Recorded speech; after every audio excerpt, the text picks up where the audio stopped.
Welcome. The first ever attempt at a podcast at Gracie Barra Tooting. So let's start. Let's start then, let's go. What's the first question? So, I'd say, what's your name? What is your rank in Jiu-Jitsu? And what are you to Gracie Barra Tooting? Okay, so my name is Gabriela Safi. I am a black belt for 2 years now. I have been practicing Jiu-Jitsu since 2012. Then I got my black belt at 2023. Mm-hmm. And I am the current senior instructor here in GB Tooting. Wow. So I'm responsible for leading, I guess, the kids classes and also the female program. Even though I still teach a lot of the fundamental classes that are like a mixed gender class. Yeah, that's a big part of what we do here, is that introduction to Jiu-Jitsu. Having the foundation program that we have, I think is really important. When I first was coming up, doing Jiu-Jitsu in a garage in Farnborough, shout out to Andy Roberts, it was a case of, there wasn't anything like that. There wasn't a curriculum. It was what the instructor felt like. Thought it was interesting. Yeah. And sometimes you had a good instructor who was like, yeah, the fundamentals are really, really important. And sometimes you had an instructor who was like, you know, today I've seen these heel hooks. Let's do this. You know? And how your path ever crossed with Jiu-Jitsu? So it all really started when I think there's a few Gracie Barra academies in the north of England where I lived, and then I went to university. But when I moved away from home and went to university, Preston got its first Jiu-Jitsu academy, so I just missed that by 6 months or so. And then I moved to Leeds to do my university. And then when I left Leeds to come down south, Gracie Barra opened up around here, and there are other places in Yorkshire and stuff. So I missed out on Jiu-Jitsu while I was in the north, but I did discover other martial arts, Muay Thai and kickboxing, as a main way to lose weight, stay fit, not be slovenly, big. When I was a sort of 16-year-old, I'm trying to convert it into kilograms from stone, but I was around about 106 to 110 kilograms at 16 years old. And you were already this tall? I was already this tall, yeah. Oh. So I didn't When did you stop growing? Because I stopped when I was like 12 or 13. So I probably started when I was about 12.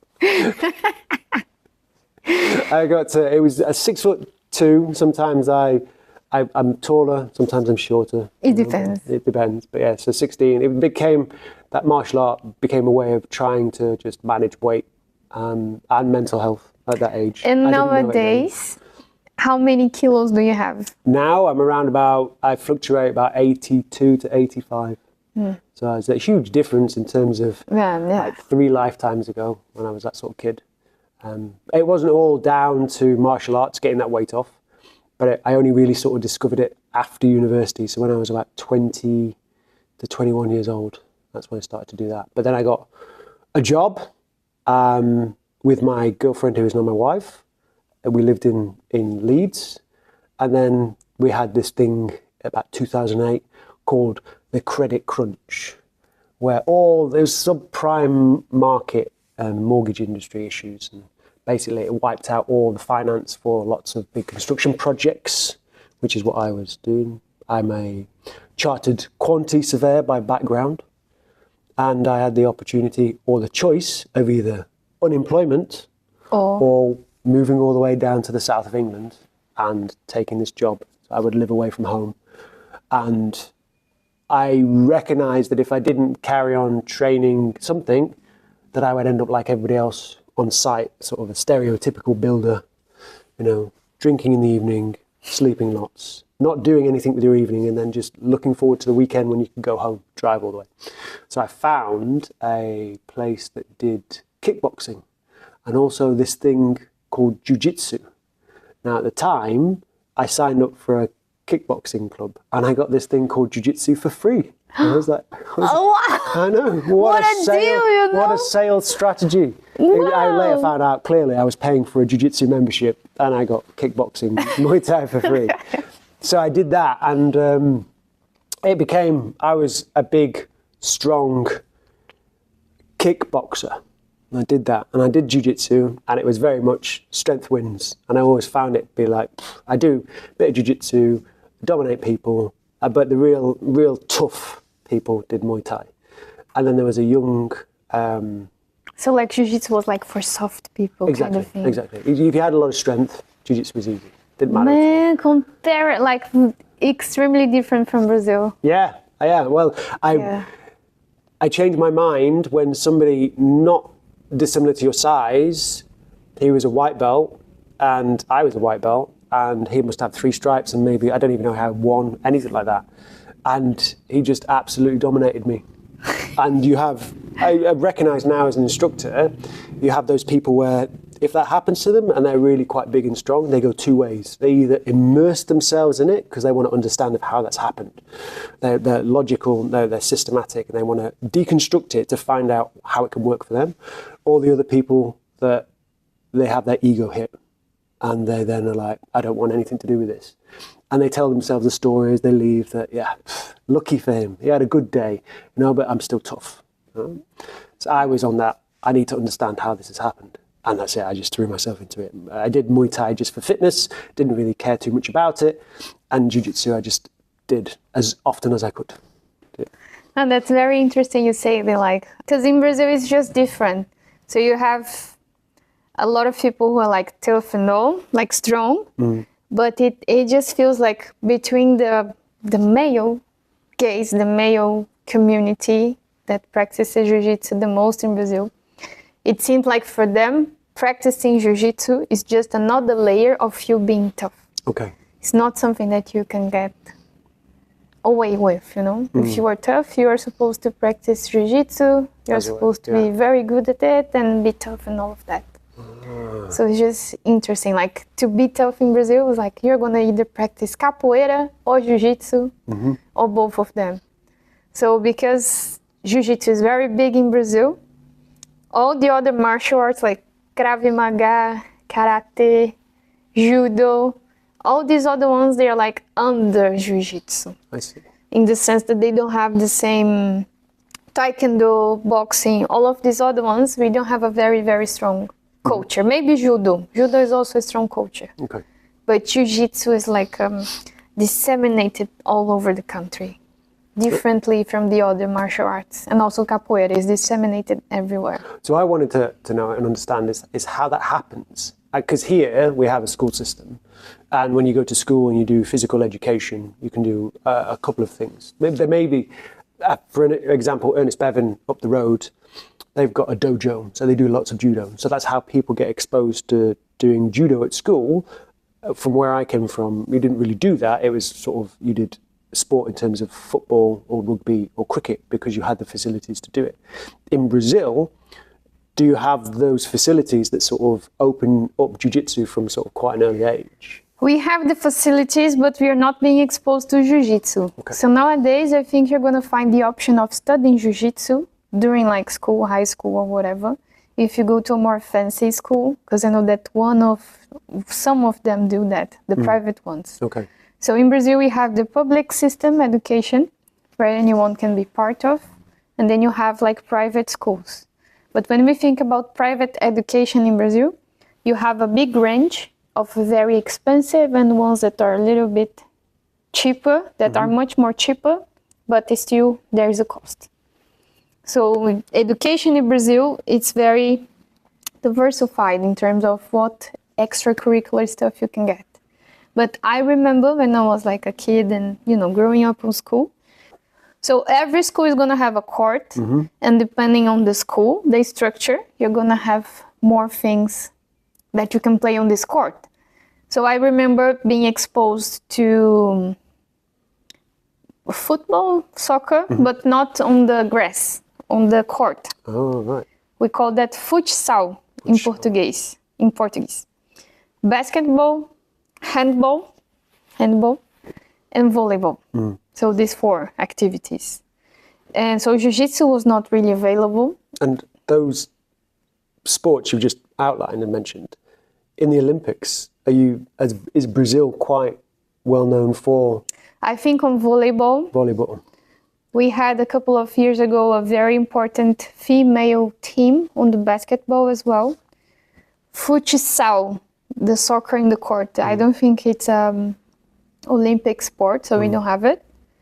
And handball, I don't know how we are as a nation in this sport. So it's quite a correlation to how a community or a nation becomes good and recognised for those sports, is that if they expose their young people to them, provide the facilities, like you're saying, you had courts where you could play all different types of court sports, you then get good at those court sports. Kind of. But in terms of like, when we think why Brazilian people excelled and succeed in football for so long, is the fact that like Brazil can be a very unequal place. And in Brazil, you can make a ball out of socks. I can get a lot of socks, roll them, and then all of a sudden I have a ball. And if I have you and me, we can play the ball. Yeah. If I am alone, I can play the ball still. If I have 20 people, I can still play soccer.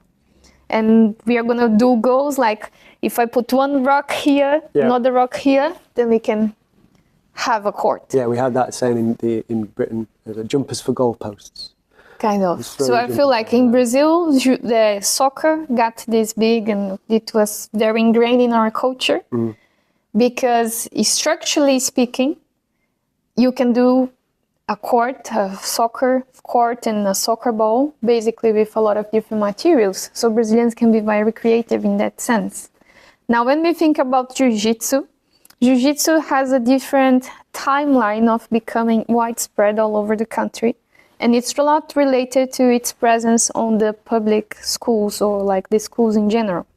Because to do Jiu-Jitsu, you need at least like a soft place to be practicing. Yep. And you are supposed to have the gi.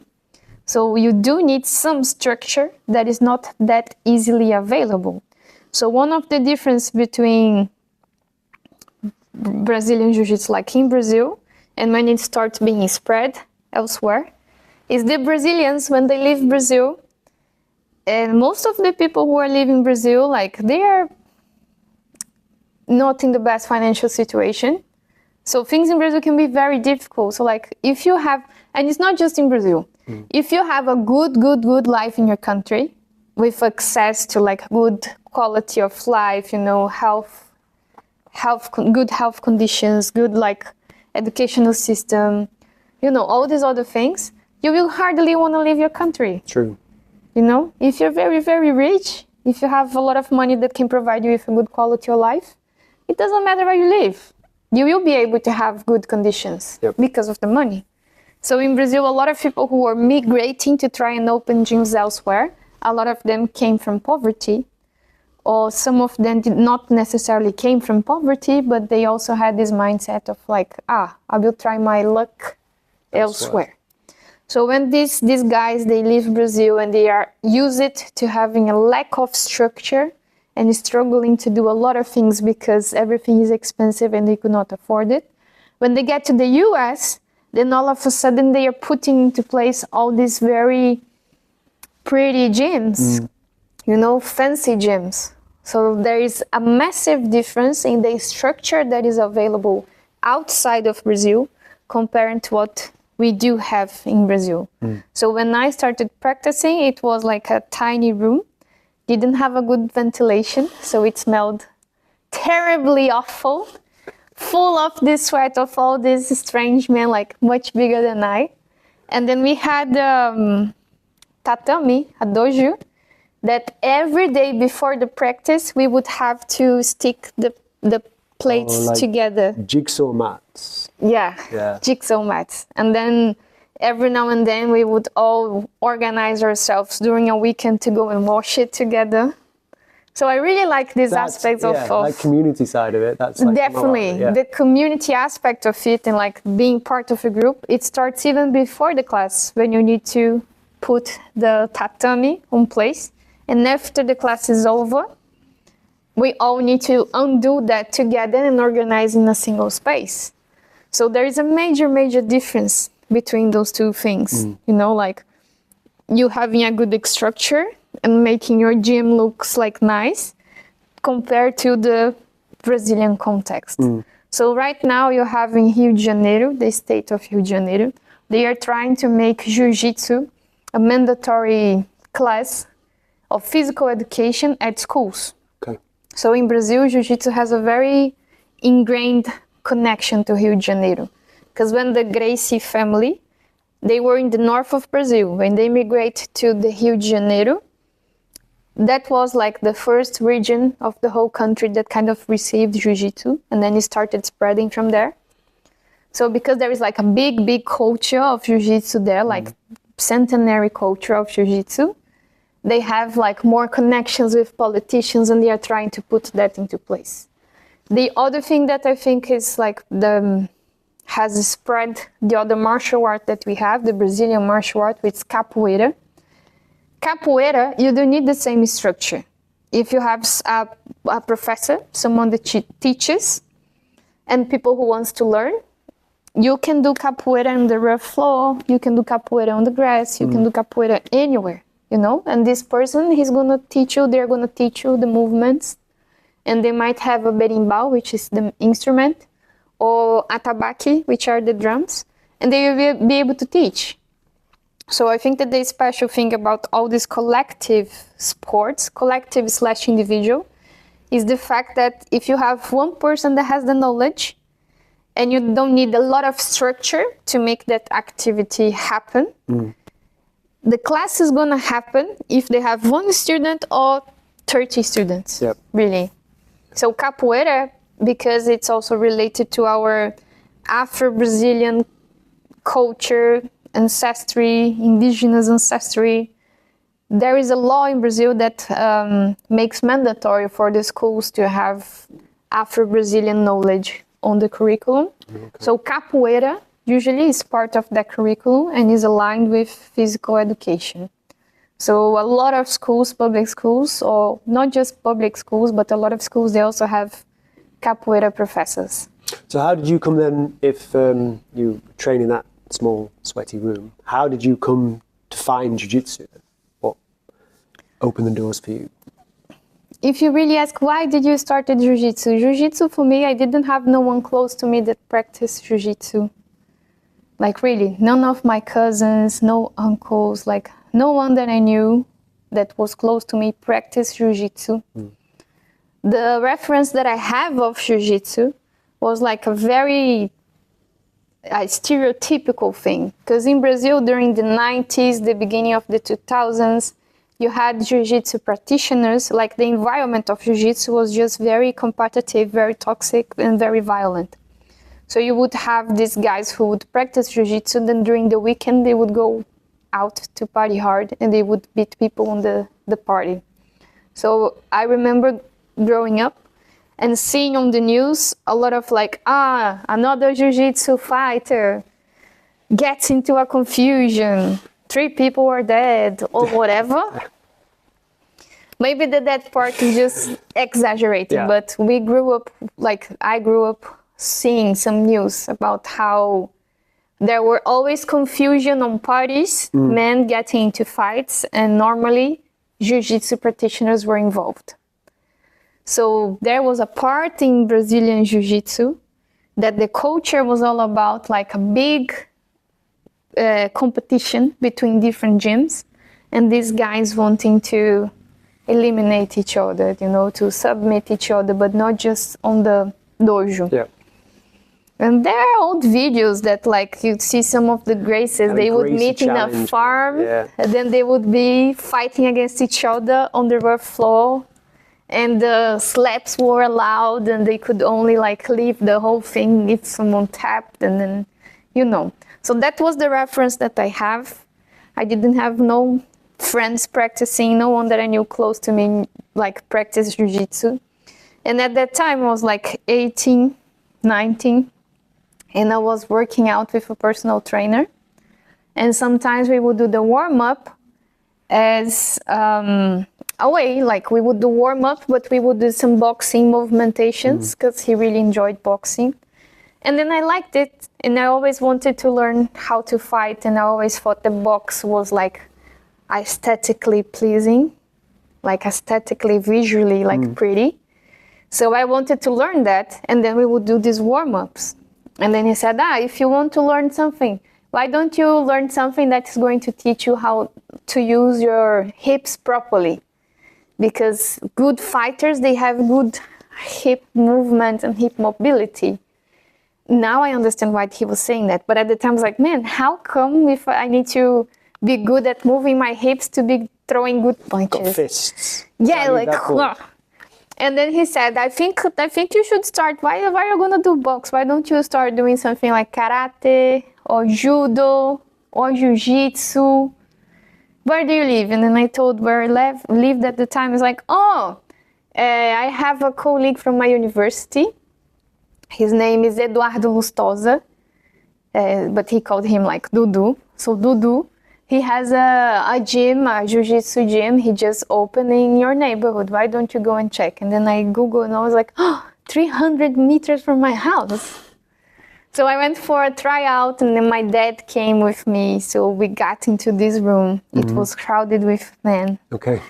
Like double my size, all sweaty men, the red tatami that they stuck together, no ventilation. New or used tatami?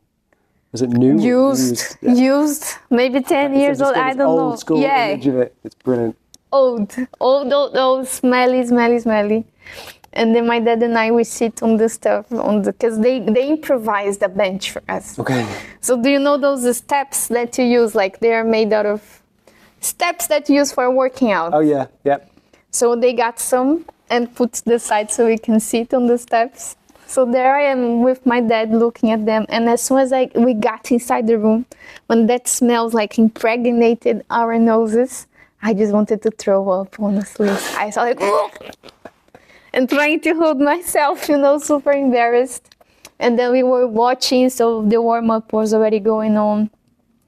And then the owner of the gym, Dudu, Eduardo Lustosa, who is my mestre, my professor, he says, no, let's go, let's do it. You need, come try it. And then he gets like this old gi, a white gi, triple my size, sweaty and dirty. And then he gives it to me. I mean, of course it was clean, but it was smelling strong because, when you're not used to the smell, you just feel that like it's strong. So I started doing the things and I was doing the class and I just felt clumsy and stupid and like, oh my gosh, I thought I was so athletic and now I cannot do anything. This is just frustrating. And then at the end of the class, Dudu is very good at sales. So he's like, no, let's do it, blah, blah, blah. Let's make here a membership. I can give you this discount, no. So we left the gym with 1 year membership. But honestly, it's just probably because me and my dad at the time, we were like people pleasers. And my dad is so like enthusiastic about stuff and impulsive about things. So when we finished the class, do you like it? Like, yes. But then I didn't feel comfortable to say like no or anything. So we didn't really thought about things properly, I feel like if we had 48 hours to think about the whole thing, maybe I wouldn't have started. But you would never be where you are now. Yeah. So like it was convenient, close to the house. My dad was paying for me. I was still at university, so I still had like a lot of free time. And it looked interesting, and I really wanted to learn like self-defense. So I kind of was looking something that was like self-defense based. And then I just ended up in jiu-jitsu. So really there was like no really like a big reason, like I knew someone that practices and like influenced me or anything like that. So it just felt random. I think that I started in jiu-jitsu when I started, it was just a random thing. But now, after all this time, I just feel like it was destiny, as cliche as it sounds. Yep. Because when I started, I never thought that jiu-jitsu opened me all these doors and would end up becoming a profession. Yeah, that's always the case. It's always when people come in, they try it, and in your case, you didn't, but they love it. And they're like, yeah, I love this. I'm going to go away and think about it. I'm like, but if you love drinking Coke, you're not going to go away and think about having a Coke. You're going to buy a can of Coke and drink it. And you just need to, I think, just go with your gut in certain circumstances, because I say that, as an owner of a gym, but as a professor, seeing how it helped me by just saying yes.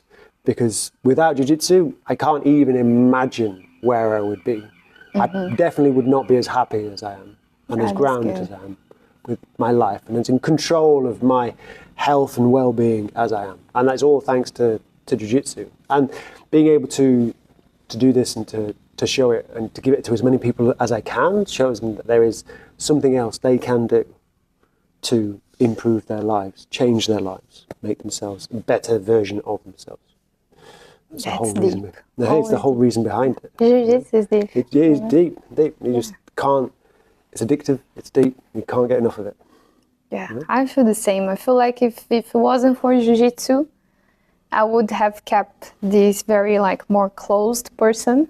Not closed mind, because I think I was always like more open-minded, but like closed person, defensive, anti-man, which part of me still is. But it was very good. It was a very like a humbling experience. So it definitely made me more humble, more open, and more willing to exchange. A better listening, listener, you know. Physically speaking, it's also a great way to keep yourself like fit. Yes. Because it's a very complete sport. Yeah. For me, the presence, having to be entirely present in that moment when you're in a role, and it becomes quite meditative. You can't think about anything else that's happening outside. If you start to think about that, you're at risk of getting caught with a submission and maybe even injuring yourself as well, but at least getting submitted and getting dominated. So you have to therefore be constantly on the go, which then does let your subconscious work through whatever can be stressing you, not all the time, but I've experienced where I've come out of a session and I'm like, what? I don't really know what I was so stressed about. I was obviously going in with some problems, but all I've come out with is these solutions to these things I was thinking about before. And it's just focused me for the rest of it. And that's why it becomes quite addictive in that sense, is that it gives you solutions and helps you explore the opportunity to find solutions. Yeah. Yeah, which then just fixes you in a good way. And that's why, one of the reasons why I want to spread it to as many people as possible is because it does good. I don't think there are that many bad situations as a result of practicing jiu-jitsu. Yeah. Apart from the injuries. Well, yeah, there are the injuries. And usually injuries is a case of doing something. That's inevitable as well. Like, as much as we try our best not to hurt ourselves or hurt other people, it's a fight. So it's like a very hand-on thing, and it's like a fight. You know? Every contact sports, there is a risk. Yep, so there is. But you also have to do a lot of other things to keep your body in the shape it needs to be in order to train jiu-jitsu. There are lots of other things you can do that actually put, not just the negative stuff, drinking, eating too much sugar, too much fat, this sort of stuff. But if you start intensely running and then train jiu-jitsu infrequently, when you do train, you push your hips too far as a result of running too much, you're going to damage your knees as a result of it. That happens a lot. So you have to be mindful of what other additional activities you do to support your jiu-jitsu journey. Yeah. And I think it's also something that learns you about like the limits, the boundaries of your body. And if you don't listen to it, then that's normally when you end up with a chronic pain. Yes. Because you didn't heal properly the first injury that you had, or like you're constantly getting hurt because you don't want to tap to people because of your ego. We come with our experience as professors, and when speaking to students and saying, you have to listen to your body. And we've been through the process of not listening to our bodies and getting injured. They're at the start of their journey and they're in this, either their honeymoon period they've just started, or it's this new lifestyle change they've got and they have this addiction to it and they want to keep doing it. And sometimes really deep down listening and saying, can I actually push myself in this session? Do I need to go to this session? Is it likely going to injure me if I'm not concentrating, sort of thing? That ability to be able to reflect, answer and interrogate and come out with an answer that means that you'll be able to carry on training if you give yourself the rest you need, rather than potentially risking your ability to carry on in the next few months because you injure yourself in a silly way when you weren't listening to what your body was telling you. Yeah. Listen to your body. Listen to your body. It's a great lesson. Yeah. And your professors as well, because sometimes people doesn't listen to the professors and then they also end up hurting themselves pretty bad by doing stupid shit. just reality. It is reality. It is reality. Oh, yeah. I think. Thank you very much for our very first one. Good. Call it a drop there. And see you next time.